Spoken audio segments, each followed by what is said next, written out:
I would like to introduce Kristen Ringman, who actually will read for 5 minutes.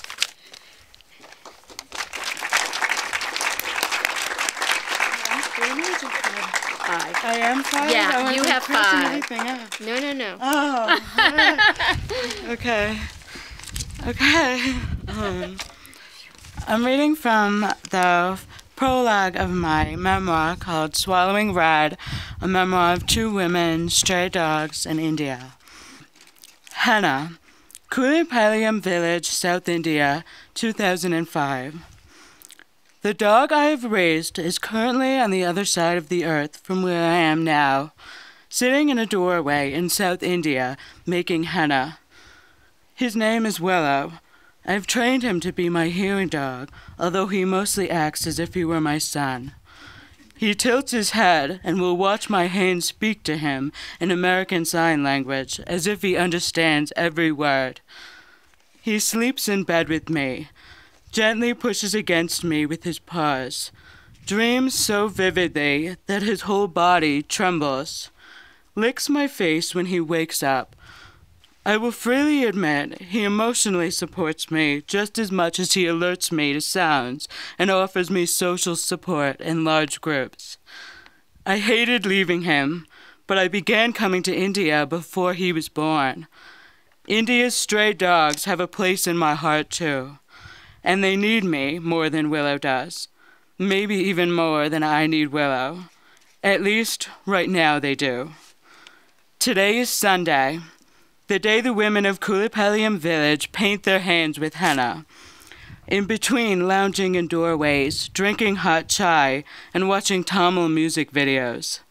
I am alone at the compound, sitting in the low doorway of the room I share with my Indian partner, Pradeep. A wall of green surrounds me, blocking our home from the view of the street. I cherish these moments when I am able to privately practice the traditions of this country I have come to embrace. I am dressed in a purple and tan sari. Silver toe rings glisten in the sun as my bare feet slide across the red dirt.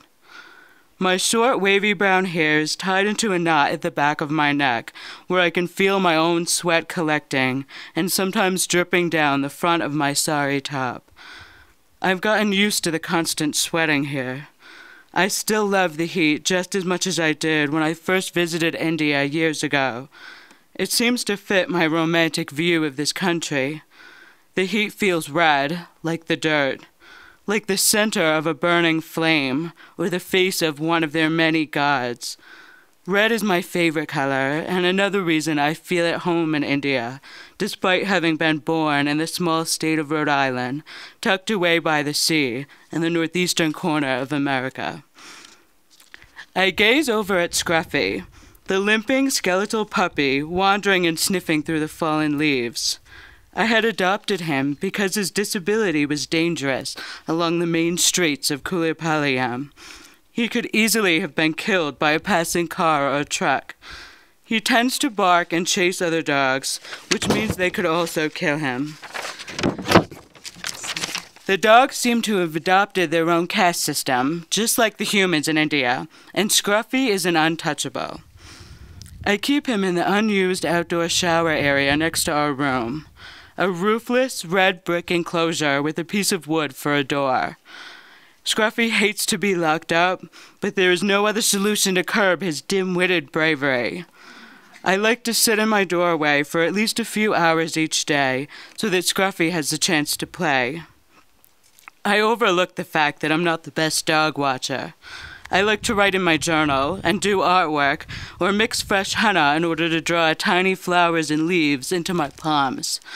When I do any of these things, my eyes can't be on Scruffy, and when my eyes are away, I am completely deaf.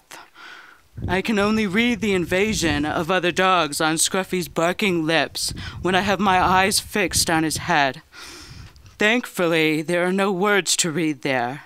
If Scruffy is facing in the opposite direction, but his head moves a certain way, then I know he's barking at something. Today, I am making henna for the first time, so my attention is particularly focused on the white bowl I have balanced on my lap. my spoon stirring the deep green mush, rhythmically crushing leaves, adding water, crushing leaves, frustrated when I still find chunks of leaf and pressing harder with my spoon, crushing more leaves, adding a squeeze of lemon, pulling a stray seed out of the mixture, crushing more leaves. I look up to find Scruffy gone. This isn't the first time I've lost a dog or had a reason to curse my deafness.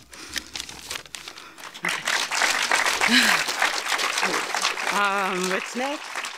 Hey, sorry.